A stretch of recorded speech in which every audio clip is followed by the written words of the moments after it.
we're live. Hello, and welcome back to another absolutely psychotic episode of the First Time Watchers podcast. Because we like to watch. My name is Tim Costa. I'm Hermano de Silva. And hopefully Walter Vinci will be joining us in a few minutes. But joining us tonight, also our dear old friend, the man who will silently watch you drown in your own bad takes, from writerandrew.com, Andrew Johnson. Welcome back to the show, Andrew. We should go for a boat ride one day, Tim. Really? Why is that, Andrew? I think you should probably just practice, and I'll help you. Okay. All right. Sure. Anything, I guess. This doesn't feel suspicious at all. Nope. We'll have a wonderful, lovely time. So, Andrew, I always like to ask about your high school film club and how that's going. It's going very well. Since I was last on this show, we did a unit on movies about violence. That was a lot of fun and led to some really great discussions. We watched movies like Unforgiven and First Blood and Looper, and we just finished a unit on the Alien series. We watched the original quadrilogy. Interesting. Yes, we just watched Alien Resurrection the other day, and I maintain Alien Resurrection, good movie. Yeah. I'm sure that movie has gotten a lot of revisionist, takes on it, and like you were saying, how a lot of people have revisited it and enjoyed it more. How did the class take it? They didn't like it as much as the other films in the series, but there were parts of it they appreciated, like some of the dark comedy. They thought it was interesting, just tonally, how distinct it is from the others in the series. Now, question about part 3. Did you watch the assembly cut? We did not watch the assembly cut. We watched the original theatrical cut. And I go back and forth on which cut I prefer. I think the assembly cut is a little bit longer, and there's a part of me that thinks it drags a little bit. The third act is already a little monotonous at times. So in my opinion, if you're going to watch Alien 3, make it the shorter version. Interesting. I don't know. For some reason, I found it to be a more complete, more whole film to me. I don't know why. Well, I haven't seen the assembly cut in several years. I can't recall any of the main differences, except I know that in the assembly cut, the alien bursts out of like an ox or something, and in the theatrical version, it bursts out of a dog. Right. That's the only main difference that I can recall off the top of my head. But maybe I should revisit the assembly cut. Interesting. All right. Well, good to have you on board. And if you'd like to send feedback to our show, you can always email us at firsttimewatchers@gmail.com. In this episode, we continue our decade-by-decade List of Shame series by discussing the 1945 film Leave Her to Heaven. But before we get into that, it is time for Yay or Nay. Yay! This is the part of the show where we discuss what we have seen recently on our own. Andrew. I've seen a lot of stuff since I was last on the show, so I'm just going to briefly mention a few movies that I saw that I really liked. Several months ago, the director Albert Pune passed away, unfortunately, and I was unfamiliar with his work, but after his passing, I saw a lot of people just praising him as a filmmaker, so I decided to watch a few Albert Pune films. And the one that I saw that really blew me away was Nemesis from 1992, which is sort of a cyberpunk noir thriller. And it's a low-budget movie. It was made for around $2 million, but the photography is breathtaking. Just the color and the lighting. It's some of the most beautiful imagery I've ever seen in a film. The stunt work is incredible. It really blew me away. So if you haven't seen Nemesis from 1992, I highly recommend it. I also saw The Driver the Walter Hill Oh. film from 1978, which I had never seen before, and I liked it. It's a good film about a lonely guy who knows how to drive, and he knows how to drive well, and I can certainly see how Nicholas Winding Refn was inspired for Drive decades later by this movie, and it was really, really good. Probably my favorite Ryan O'Neal performance that I've seen. I also saw a few newer movies. I checked out Terrifier 2, which was sort of a box office smash last year. Right. It was this little low-budget horror film that spread by word of mouth. The first Terrifier I thought was not particularly good. The sequel is much better. It's too long, unfortunately. But aside from that, there's a lot of really gory, just gnarly stuff in Terrifier 2. I have some issues with a few of the things it does, and I can see there's some legitimacy to the criticisms that it's a bit misogynistic. But in terms of just gore, if you're the type of person who just wants to see a bunch of blood and wants to see bodies get mutilated, Terrifier 2 is certainly the goriest movie I've seen in quite some time. And I also saw Blood, which is a pretty new movie. It's directed by Brad Anderson, who most people probably know as the director of Session 9. Blood is a cool little vampire movie about a little boy who is attacked by a dog and suddenly develops a craving for blood, and his mother has to figure out how to deal with that. Very cool little movie. Infinity Pool, the new Brandon Cronenberg movie. I realized I had never actually seen any Brandon Cronenberg films, so I watched all three of his directorial features, and Infinity Pool is probably my favorite of the three. And I also saw a horror movie called There's Something Wrong with the Children, directed by Roxanne Benjamin, which is a low-budget horror movie about this family finds a mysterious cave, and all of a sudden their two young children start acting very, very odd. And it kept me guessing. I couldn't really see where it was going. And it's a fun little sci-fi horror movie. So those are the movies that I've seen lately that I enjoyed. You know, I don't. Have you seen any of those? Well, yeah, I did see Infinity Pool, and I also quite enjoyed that. Mia Goth for the win, as usual. Although I don't think I've ever heard of There's Something Wrong with the Children. How did you come across this movie? I just heard about it somewhere online and saw that I think it played at a few film festivals and was released on VOD earlier this year. So I decided to check it out and quite enjoyed it. Walter, welcome. Hello. Have you seen anything recently? No. Okay, fair enough. Moving on. I just once my day is done, I'm usually doing other things. I just haven't had a chance to sit down and watch anything. Understood. Then moving on, I have seen something. I went out to go see Scream 6.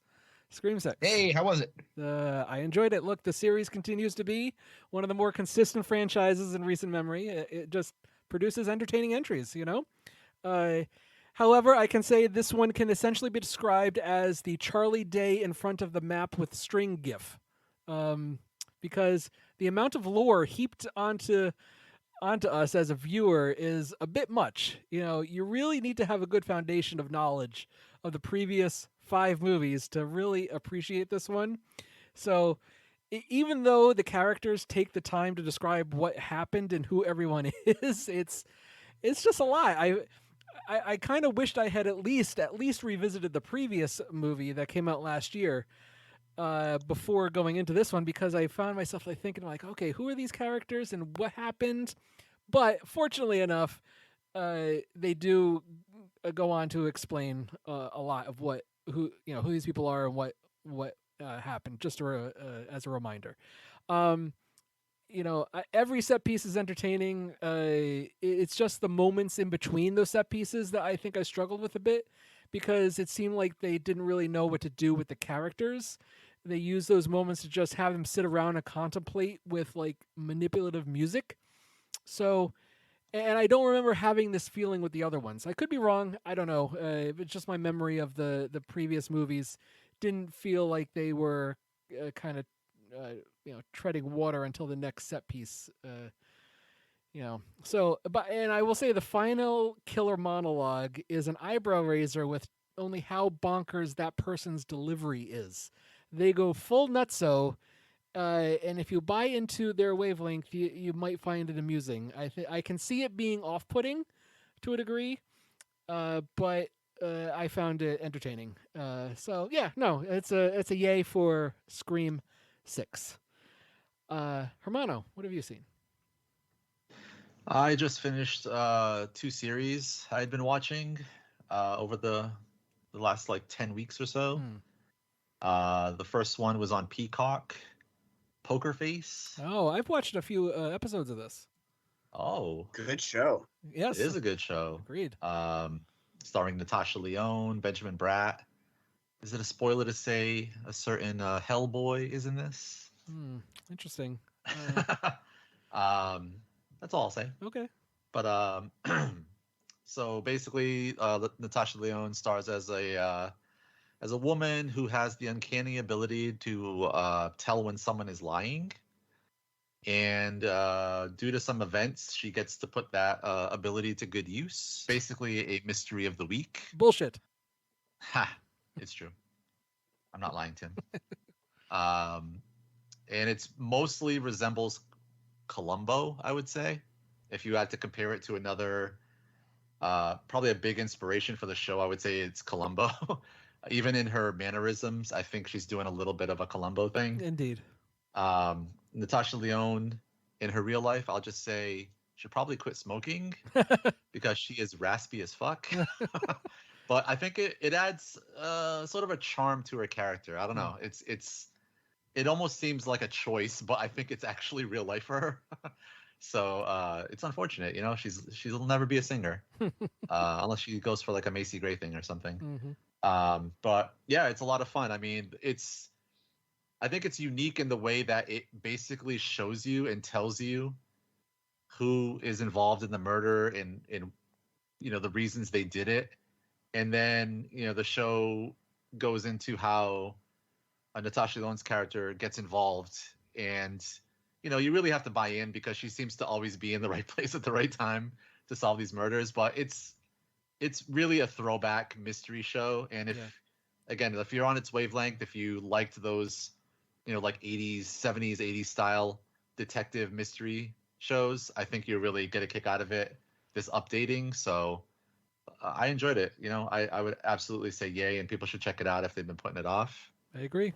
And then I finished just this past week. Tim, I'm pretty sure you've probably been watching this. Yes, I have. And you're probably just waiting for me to mention it. Indeed. A beloved franchise for me. Huh. I just revisited the first and second game yet again. Finished them.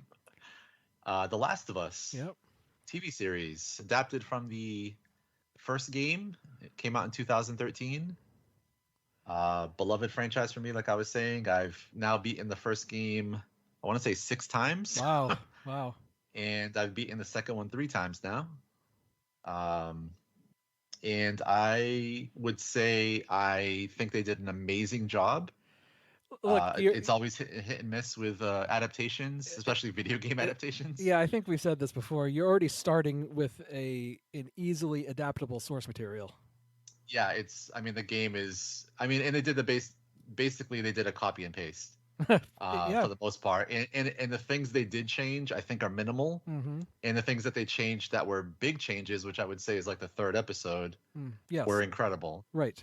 And they did an amazing job with fleshing out a story that otherwise is, told through notes or much smaller of a story. Even as far as a character you don't even meet in the game. Right.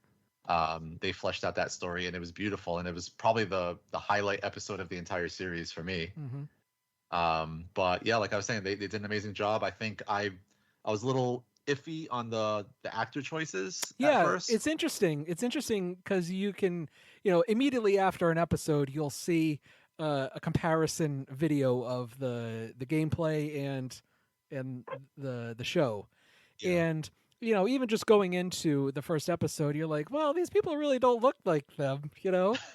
I think most particularly Ellie, played by, oh gosh, what's her name? Bella Ramsey. Bella Ramsey. Yes, uh, it isn't. It doesn't look very much like the game version, but I think certainly portrays her very closely and very well.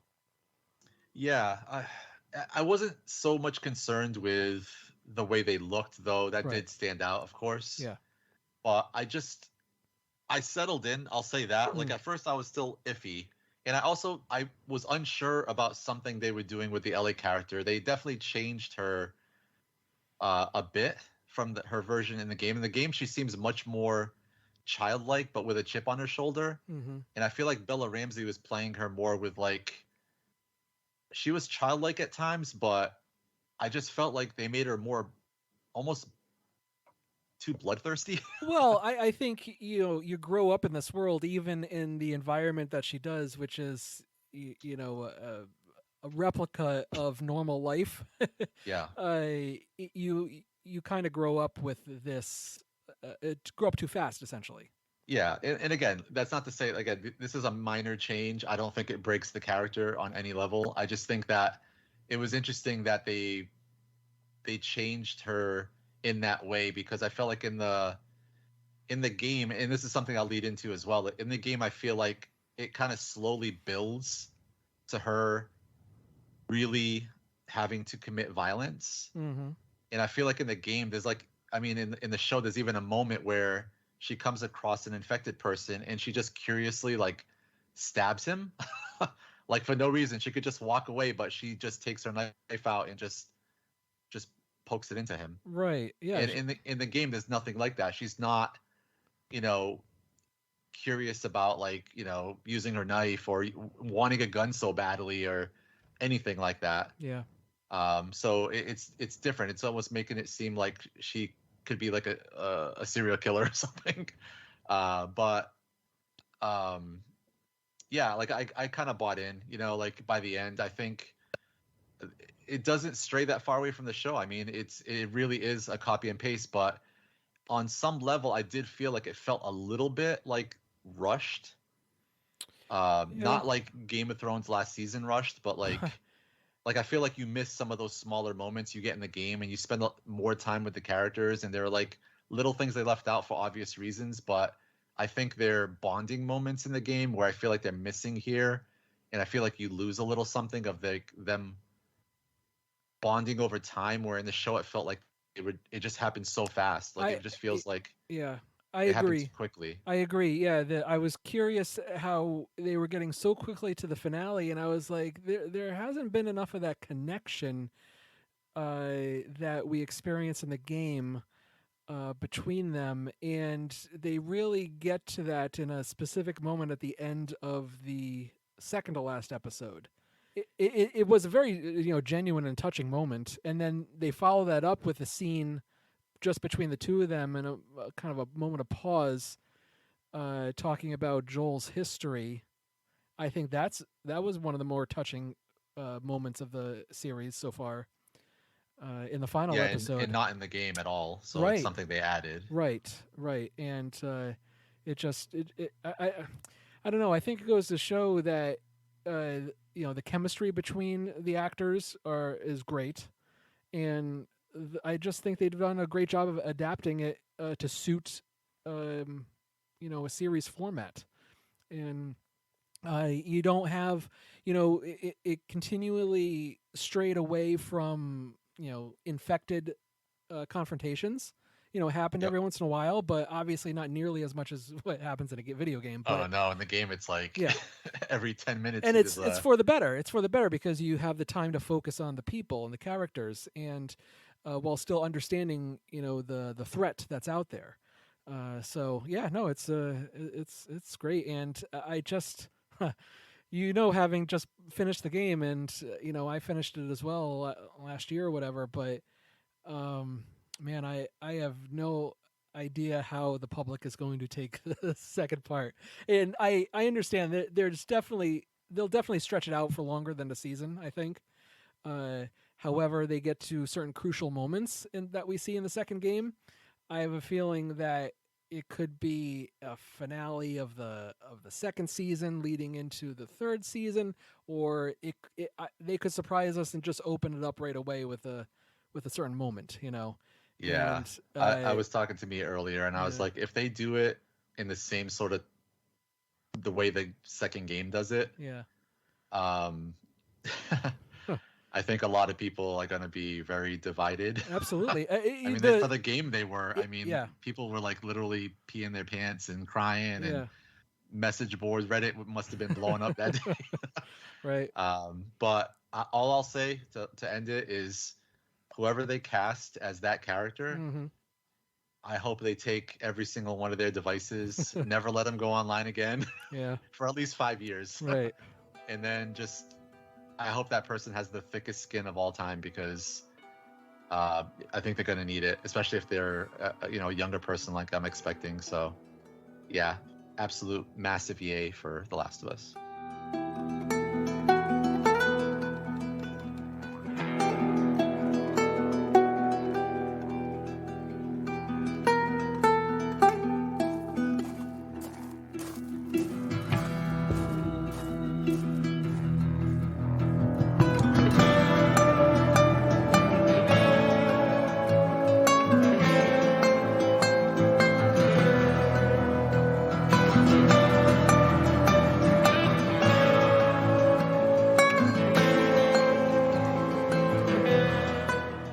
Oh, look who it is!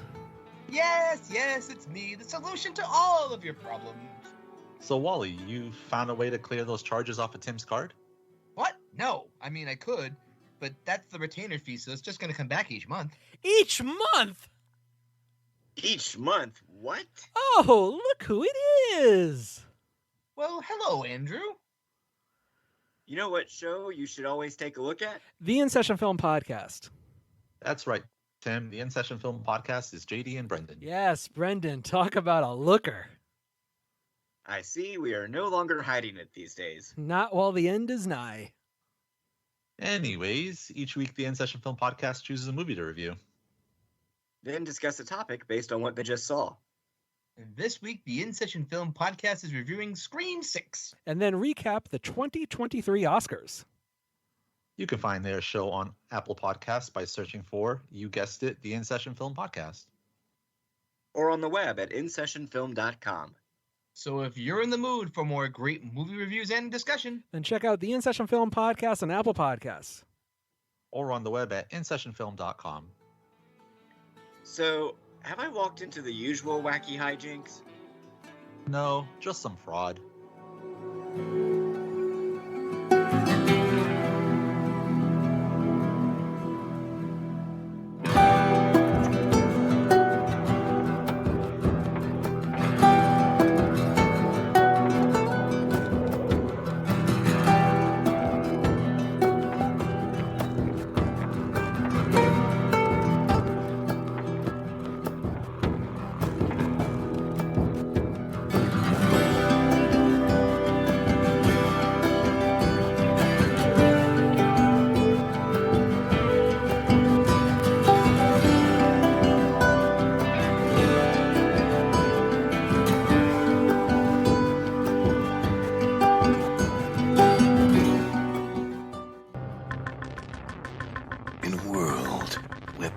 Already seem to address every imaginable subject. One man broke new ground with a seemingly random obsession about exploding helicopters in movies. He was a podcaster on the edge, a maverick broadcaster who played by his own rules. Now, he has a last chance to talk about the strange way helicopters explode in film. Exploding Helicopter, available on iTunes and Podomatic now. Think you know about chopper fireballs? Think again.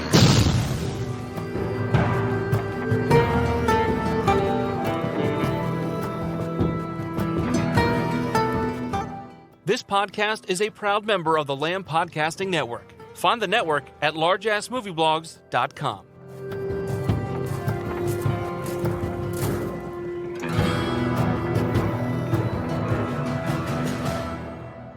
Okay, let's talk about Leave Her to Heaven. What happened tonight? Ever since Ruth and your mother arrived, you've been acting like a shrew. At the landing, you were cold. At dinner, aloof and sullen. And after dinner, you were beastly. I wasn't expecting guests. They're your own people. I thought you'd be pleased. Don't let's quarrel, Richard. And Danny adores you. You hurt him. Why? I was upset. You were insulting to your mother, mean to Thorne, treated him like a servant. Well, isn't he? Certainly not. He's a friend, one of my dearest friends. Is Ruth one of your dearest friends, too? What's eating you? Ruth is your own sister. Ruth is not my sister. All night long, you devoted yourself exclusively to her. Well, somebody had to make her welcome. Maybe you're in love with her. You're in a rotten mood, Ellen. Maybe that's why you invited her up here. Shh. Do you want her to hear you? I keep forgetting you can't draw a deep breath in this room without being heard all over the house. Let's change the name of the place from Back of the Moon to Goldfish Manor. What's happened to you? You're deliberately whipping yourself into a fit of hysterics. Oh, no, I mustn't do that. It might disturb Mother and Ruth or wake up Danny. Ellen, what's got into you? I don't know. The plot. A writer falls in love with a young socialite and they're soon married, but her obsessive love for him threatens to be the undoing for them both as well as everyone around them. Dun dun dun. The director, John M. Stahl. The actors, Gene Tierney, Cornell Wilde, Gene Crane, and the voice, the wonderful voice of Vincent Price. Andrew, had you ever seen this movie before, and what did you think of it? I had never seen this movie before, but as soon as you told me that's what we would be watching, I started to look it up, and I got really excited. I thought, okay, this sounds just like my kind of movie. And I thought that it was okay. I did not hate it. I did not love it. I will say this movie is gorgeous. The Technicolor, just the vibrancy of the locations and the lighting is jaw-dropping. This is a beautiful, beautiful looking movie. I think my main issue with it is that the first half really dragged for me, which I was not expecting. I was expecting more of a plot-driven film, I guess, and instead what I got was more of a character study and a slow melodrama. And there's nothing wrong with that. It's just not quite what I wanted from this premise and this material. I think that the second half, when the lead character finally starts to do some less than reputable things, that's when I started to get more engaged, and I really got into that part of the drama. And it's always good to see Vincent Price. And I will say Gene Tierney is really incredible in this movie. Just in terms of the performance, it's really quite breathtaking. I mean, there's just so magnetic of a screen presence here that it's hard to look away whenever she's on screen. So I'll give the movie credit for that. So I would say it's worth watching, mainly for that performance and for the visuals. The actual plot and the way it developed was a bit of a letdown for me. But what about you guys? Wally, what did you think of Leave Her to Heaven? I liked it quite a bit, actually. It was one of those things I'm so used to seeing Vincent Price in his later roles, like, where he's more doing the horror stuff. So it was his voice that caught my attention first. I was like, wait, is that Vincent Price? And I'm looking. So I was like, over to IMDb we go. And I'm like, holy shit, it is. Overall, I really dug this movie, actually. I like how the story plays out. I really dug how the characters are introduced to each other, like on the train. And how that whole conversation goes, where he's quoting his own book without like revealing who he is at first. The only time I think it gets muddy-ish is when the cousin gets involved, because the way I was perceiving how it was on screen, it doesn't look like he's not being a creep, but also doesn't look like he's not flirting either. You know what I mean? Right. And certainly that plays into the overall plot of the movie, but it doesn't really have. I think if you're trying to make a villain out of Gene Tierney's character, I think that needed to be a bit more stark in its contrast. But it's also been God, how long, years since I've seen a Technicolor movie. I think it feels, and the colors on this looked great too. It looked like something from the '60s. So the overall look, I'm with Andrew on this. I think this movie is absolutely visually gorgeous, especially in its choice of color palettes and even its like shot selection. I don't know how much we're going to go into spoilers. Look, I think this movie is well known enough and it's old enough. I don't think we have to worry about a spoiler section. But like certain the shots, like when she goes to throw herself down the stairs, right? I'm like, how are they going to shoot this? Knowing that this is because I ended up reading the synopsis first. I wanted to make sure I was following along and everything is going on.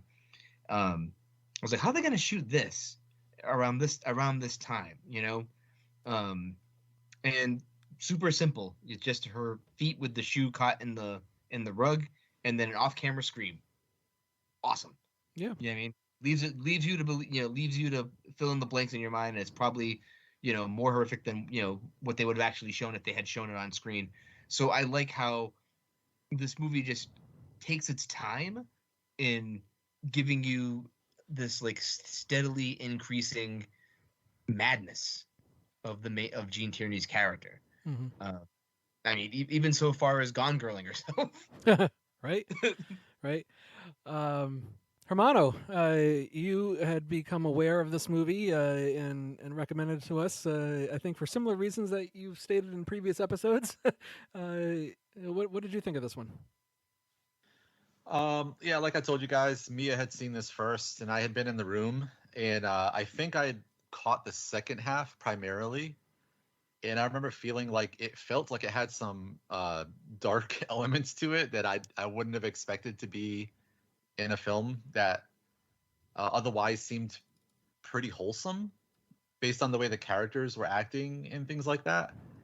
And it is really a movie that's split in half. Like, I feel like the first half of the film seems, like I said, like really wholesome, just seems like something I would have come to expect from a film of this time, down to the acting, like especially the younger brother. I mean, straight out of like Leave It to Beaver. Oh yeah. Like just really aw shucks, Yep. golly, gee. And then when it gets to the second half, much like Andrew, that's when I got more interested and invested.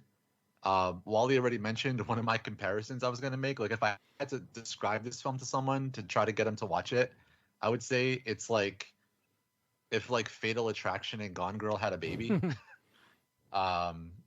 In some ways, Gene Tierney is great. Mm-hmm. Her performance, it's not bombastic or crazy, though the score does its best to make it seem like she's that much crazier, because I felt like the score was distracting at times. Oh, interesting. Though I guess according to Mia, I guess that's supposed to be kind of like her internal thought process. The score is supposed to be representative of that, which I get if that's what they were going for. But I just felt like there were times when the score got really bombastic and the drums were going, and I'm like, like she was literally doing nothing except doing something in the bathroom or whatever, and I'm like, okay, that's weird.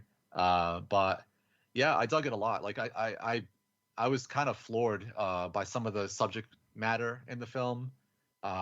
Displaying this character is like so possessive and manipulative that I feel like I haven't seen obviously a ton of movies at the time, but I don't feel like this type of subject matter I have seen in other films, like just portrayed this way.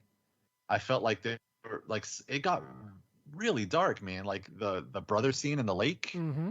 her throwing herself down the stairs to eliminate the pregnancy and stuff like that. I was like, wow, man, like this is some really dark shit that I would have thought would have gotten just caught up in the web of the Hays Code. But apparently Mia clued me into like part of the reason it passed is because of the way the film ends. Right. There's like a comeuppance basically, or the character doesn't get away with it necessarily. Sure. So I guess that was like a rule. But yeah, I performance wise, I think Gene Tierney is certainly the standout. I think everyone else is pretty much what I would expect from the time.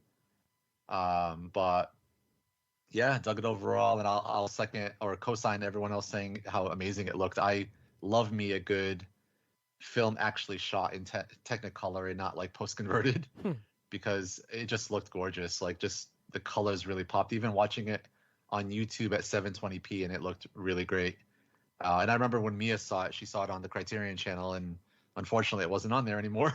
But I remember it looked pretty great. So yeah, wonderful to look at film. Yeah, I had watched this movie 3 years ago when I think it was announced that it was that Criterion was going to be releasing a disc on it, and I had never heard of this movie before. And once it was announced, people kept exclaiming how great this movie is and what a great choice for Criterion. I was like, wow, okay, I should check it out.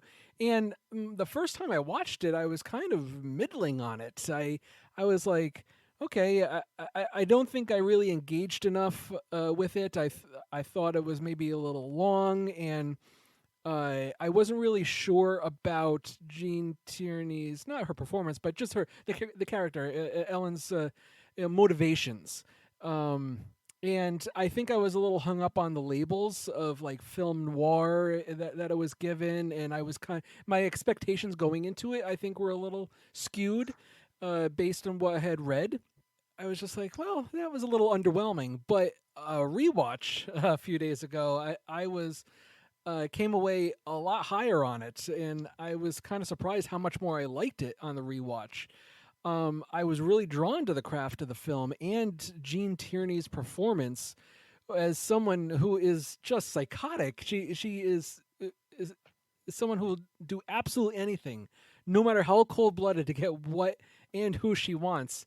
And I just found it to be something else. And I really appreciated the use of the score, actually. I thought it was used in the right moments and also not used at all in the right moments, especially the scene in the lake when she silently watches him drown. That is probably the highlight of the movie, and just an amazing sequence, just the way it unfolds.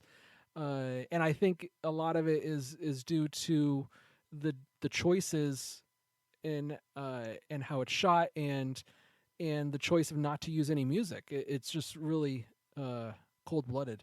And then I think I vibed on like this mix of genre elements where it's shot and colored like this heightened melodrama, but utilizes these thriller elements and inserts like this genuine mystery. And I like how it ends with a compelling courtroom intrigue. So yeah, no, it's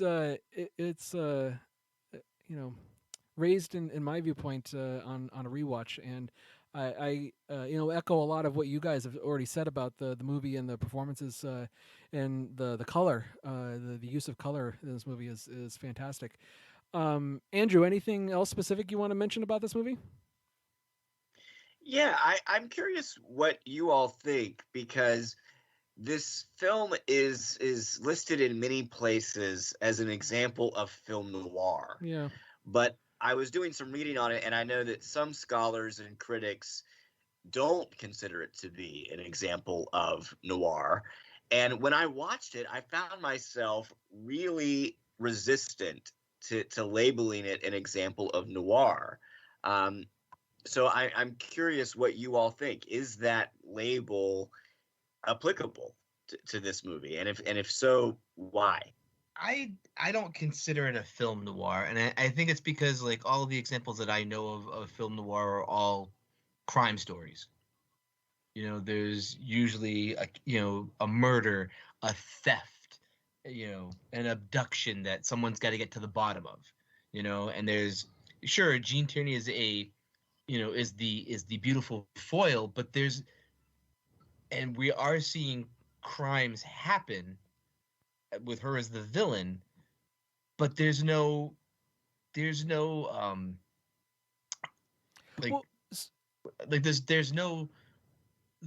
on the case. Well, that's the thing. Yeah, you're right. There's usually an avoidance of an investigation, and a typical film noir, in my mind, has a femme fatale who's having someone else do the dirty work for or with her, and she's doing all the work. She's doing all the manipulating. She's doing not even manipulating. She's just doing all the murder, or the passively or actively.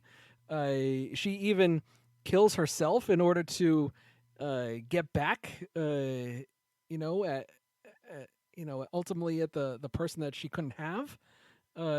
So, yeah, no, I don't see this as a film noir. What do you think, Hermano? I just noticed that it's tagged that way on IMDb, and I'm like, I never would have considered this a film noir. I would have. I mean, drama and romance I can see. I'd say mystery as well, but definitely not film noir. I mean, I know a lot of people just would write it off just for it being in color, like especially around that time. Like I don't know. I see like some of the aspects of a film noir. Like she is sort of a femme fatale. There are obvious crimes she's committing, but like Wally said, there's no one really. There's not like some detective that's on the outside looking in and kind of snooping in on her and trying to get to the bottom or catch her red-handed or something. It's just a story that's playing out, and I just don't see the film noir tag at all. I could see this being rewritten and coming out in the 70s or something like that, and it being labeled a neo-noir. But if you change certain elements of it, but it's a thriller more than anything else. And I feel that it's like a movie like this in the hands of someone like Hitchcock takes on a very different form. Oh, sure. Absolutely. Yeah. Yeah. I think this kind of material in those hands, I think that that's right in his wheelhouse. Yes, I feel like this is way more of a psychological melodrama more than anything else. And just because this woman is jealous and is committing crimes, I don't think that makes her a femme fatale in the classic film noir sense of the term. The main element of the film that would cause me to say, okay, maybe it's a noir, is that in traditional film noir, typically the main character winds up making decisions that ultimately lead to their own doom, and they just don't realize it until it's too late. And in this movie, there's this really interesting irony to the fact that she's killing people out of quote unquote love and jealousy for her husband, but whenever like after she kills his brother, he becomes more distant towards her. Mm-hmm. And then of course after she throws herself down the stairs, then he starts to really suspect what's going on. So there's this tragic irony to the fact that she's engaging in these crimes, but really it's just getting her further away from what she wants. And that to me strikes me as somewhat noirish, just thematically speaking. But aside from that, I don't really see a whole lot of the traditional film noir elements here. That's why I was curious to see what you thought. Yeah, no, I think that's also a credit to the layout of this movie, the structure of this movie, and how it's written. In that there's these mixing of elements that I think that leads to a debate like this anyway. So I think that I've always appreciated movies that have a mixture of genres, and if you insert little bits of other genres into something like this, I think it comes off better, for the better, and it just makes for a more interesting experience. Wally, was there anything else about this movie that stood out to you? Maybe towards the end.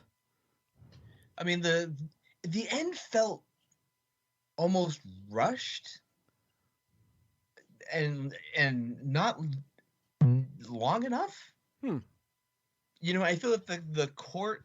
I think if the court scenes and like the trial weren't so compressed, I think that would add another level of not suspense, but another level of tension for this movie. You know what I mean? As to what's going to happen, and so that way, when at the end, when he finally explains to the court just how nuts this chick was, that it's more of that. That's when you let the pressure off, and the cousin is able to get away, but he still has to do his time, and it makes that ending a bit sweeter for him, right? Because you have all this setup, and then it's kind of you have all this setup with her committing crimes, and then you have this really fast blow off with the court scene at the end, and the big shocking reveal about how it all plays out. I don't think is given enough time to breathe. What do you think, Hermano? Do you agree with that?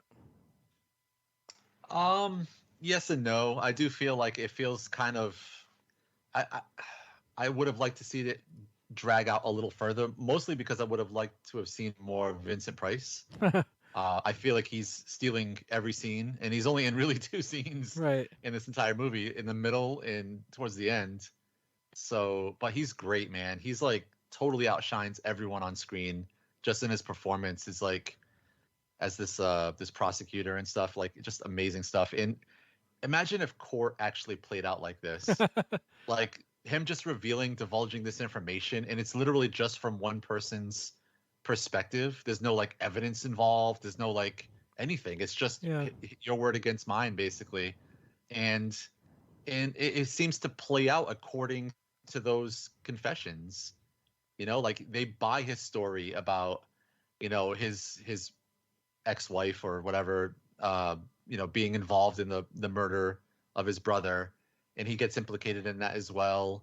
And I'm just really, that's all that's needed, is he just has to divulge that, and immediately he's accessory to murder or whatever because he knew about it, And I don't know, I thought it was a little comical in that way, but I would have liked a little bit more time with seeing Vincent Price's character grappling with his former fiance's death, and maybe really wanting to put the screws to I forget the character's name, Cornel Wilde, his character. I don't know that I wanted the movie to be that longer, but I think you could have done without some of the other stuff in the film and maybe expanded on that. That's fair, but I don't know if I totally agree with that, because I think with the amount of screen time that he's afforded, I think we have enough understanding that he just wants to get justice, from his point of view, from his eyes, and that any more of the struggle or that you say that might be added, I'm not sure it was necessary. Andrew, what did you think of how this movie wrapped up? I liked all the stuff in the courtroom with Vincent Price. It's always good to see Vincent Price just hamming it up a little bit with his line delivery, just adding a little extra sauce to when he's questioning people. That's always a lot of fun. I do agree. I thought it was kind of odd that Richard would be sent to jail as accessory to murder, essentially, when he found out about it, so long after the fact. But I can overlook that. What struck me in the end is that the film really seems to paint Ellen as this mentally unbalanced, just horrible villain. And until the point when she lets the brother Danny drown, I was really on her side. I found myself sympathizing with her a lot and thinking, yeah, like you didn't even get to have a honeymoon. Like everyone just needs to leave you alone and just, you know, your husband needs to stop working long enough to spend some time with you. So I found her, I think, far more sympathetic than the filmmakers might want us to feel. Really, because Yeah. I mean, you don't get a sense as to why she's so annoyed that her family comes to this cabin without her knowing. And you're like, well, why isn't she happy? So, you know, the way that she treats everybody is so unnatural. And you have to. I totally was on her side. Like, wow. I mean, Danny is with them all the time. She talks about how she's never gotten to be alone with her husband since they got married. They didn't have a honeymoon. I could totally understand her being annoyed that even more people would show up and not out of but she never she never discusses it with Richard or Dickie or whatever and goes behind his back to talk to the surgeon to get his brother, you know, his blessings to have the brother not, you know, travel with them. She is constantly, you know, doing things behind his back. You know, granted, you know, this guy, you know, Cornell Wilde's character, he is a bit of a simp, you know. He isn't very, you know, clued into what's going on around him until the very end. So, you know, it's not like I can give him a whole lot of, you know, credit or whatever. So, I don't know. Doesn't she volunteer herself to forego the honeymoon to go visit the brother and then stay down there? I thought that was her idea. Yeah, but then it leads to, you know, the brother coming to live with them, which is totally against what she was expecting. Yeah, it was unexpected, but I mean, that's your first clue that maybe she's a little bit unhinged because, I mean, I don't know. Like, I don't think the way she reacts to that is wholly reasonable. Like, you know, the guy hasn't seen his brother, doesn't see him that much. He's obviously, you know, ill or dealing with, they don't really ever say, but it seems like maybe polio or something. Yeah. Yeah. And I don't know, like, I just felt like, you know, a person that had like empathy would just treat that situation very differently, where she just seems like a sociopath and just very possessive, and immediately you start seeing the signs right around then. And I'm like, I feel like right away I was like, oh man, there's something up here. Like there's something wrong with this woman. She's like, you know, like Tim was saying, like going behind her husband's back and trying to convince the doctor to not let the brother come with them and stuff. Like, I don't know, man. That seems like right away that's a big red flag. Right, exactly. Anything else to mention before we get into grades? Are we good? You guys know where the title comes from? Oh, tell me. Shakespeare's Hamlet. Shakespeare. Yes, Hamlet. Wow, look at you guys. Look at the big brains. Leave her to heaven and let the thorn in her bosom stab at her. Something like that. Yeah, when Hamlet wants to kill his mama. Okay. Andrew. Tim's like, whatever. Andrew, what grade would you give this? I would give this film a C plus B minus. Wow, harsh. Wally. I give this like a A minus into the B plus range. It's more toward the A minus. I really enjoyed how this story played out and just the fact that it takes its time, but then that ending does feel rushed. Yeah, I kind of agree with you, but I'm right there with you in terms of a grade. This is an A minus movie where otherwise I probably would have been closer to Andrew's grade if I was talking about this when I first saw this. So Andrew, I highly recommend sometime in the future rewatching this movie. I wouldn't be surprised if you think more highly of it. That could indeed happen, and I mean, I would happily, if I had the time, just sit and watch some of these visuals again. That's for sure. Right, Hermano. Same A minus, guys. When I die, spread my ashes on horseback. I'm gonna do it one arm too, just like that. And on my tombstone, write the man with the hoe. I'm sure Mia would love that. Okay, that does it for this episode of the First Time Watchers podcast. Donate via patreon.com/firsttimewatchers or buy stuff at zazzle.com/firsttimewatchers. Talk to us on Twitter at 1STTimeWatchers on Twitter if you're still there. Or write to us at our email, firsttimewatchers@gmail.com. Please leave a review for us for as long as we are on Apple Podcasts or Stitcher. We love feedback. If you have any suggestions of movies for us to watch, please send a tweet or an email. Speaking of suggestions, let's recommend a movie. Andrew. Well, Leave Her to Heaven is about a woman who has some complicated feelings, let's say, about motherhood.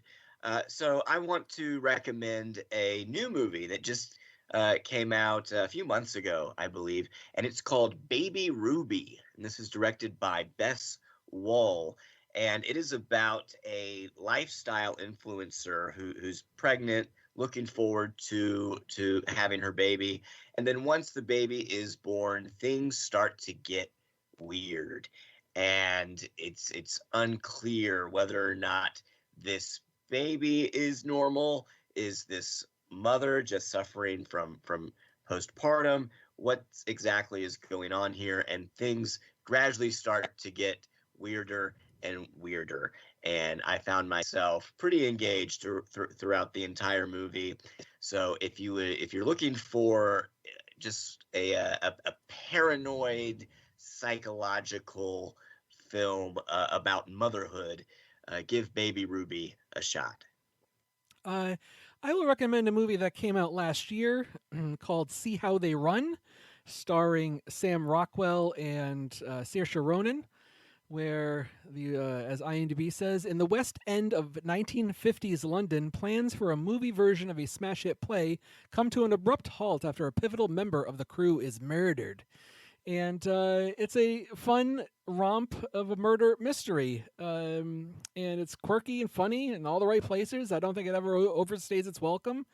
I think these comedic moments are well handled and nicely captured by Ronan and Rockwell, and their chemistry is really well done. There's some good meta commentary on how the mystery, which is easily pieced together if you're paying attention, it's secondary to the fun that everyone seems to be having within the movie itself. So I would recommend See How They Run. Wally. Well, I'm going to say that Gene Tierney walked so that Glenn Close could run. I'm going with one of my favorite movies, 1987's Fatal Attraction, directed by Adrian Lyne. A married man's one-night stand comes back to haunt him when that lover begins to stalk him and his family. Yeah, this movie, that movie parallels a lot of this movie, and just cranks it up to 11. So yeah, I would have to absolutely recommend that, and I'm sure probably most of our viewers have seen it, but yep, well, I'll recommend that anyway. Hermano? I'll recommend a film from last year that I just saw this past week for family movie night that I really enjoyed. Puss in Boots. Oh, yeah. The Last Wish. Puss has used 8 of his 9 lives, and he's being tracked down by death. And he needs to find a star that's fallen from the sky so that he can make a wish to regain his 9 lives again. That's the basic plot. And it's really well done. I had heard good things. It's got like a 90-something% on Rotten Tomatoes. I'd heard the animation was pretty solid, and it is. It has kind of this shifting animation style where it looks like your standard, DreamWorks type animation. And then like when there are action scenes, it kind of switches and has like this really unique looking animation style. And it's pretty solid film. The kids have already seen it twice. I'd say if you have kids, it's an absolute. I'd never seen any of the other Puss in Boots movies, so I can't really say anything about those. But this one was solid. So Puss in Boots from last year, The Last Wish. I just want to hear you say the character's name again. Puss? Yeah, again. Puss? Say it again. No. Andrew, thank you so much for joining. Say it 3 times, he'll show up. Yes, it says. Wait, one more time. There's a cat that's just going to appear out of nowhere with a sword. Andrew, thank you so much for joining us. Thanks so much for having me back on. This has been a lot of fun. and I can't wait to be back on next week. Andrew, oh boy, this is awkward. This is so awkward. There are 2 more times you'll be joining us until we wrap it up. Well, look, if there's anything that today's movie has shown me, it's that you never know what's going to happen, Tim. Oh boy. So you never know. I might be back before then. I'm gonna have to look over my shoulder, aren't I? It's a really weird DM. If I can't have you, no one can. Oh God. Andrew, where can people find you online? You can find me on Twitter and Letterboxd under the name Writer Andrew, and you can find me and my writing at writerandrew.com. And at the bottom of the stairs. Stay tuned for our next episode. We're crossing off another list of shame by discussing the Japanese classic Ikaru. That's the First Time Watchers podcast because we like to watch.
Hello, how are you? I am well. Long time no talk.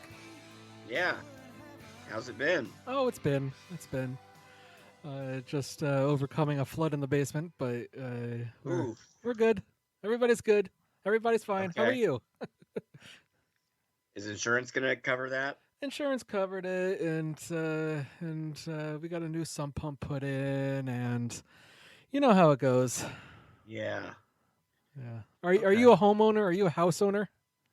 I am. I've been a homeowner for a little over 2 years now. We're actually still waiting on insurance to help us cover a tree fell on our backyard fence. On the fence. We gotta get that fixed. Well, at least it wasn't the house. Yep. The house is doing well. Okay. There's really isn't anything more nerve-wracking, I guess, other than having a child, than owning a house. Yeah.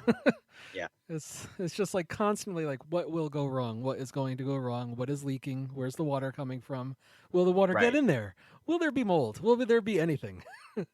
And it's still economically better than renting. It is. So. It is crazy, isn't it? Yeah. It's a wonderful system we got going on. Yeah, totally perfect. Wouldn't change anything.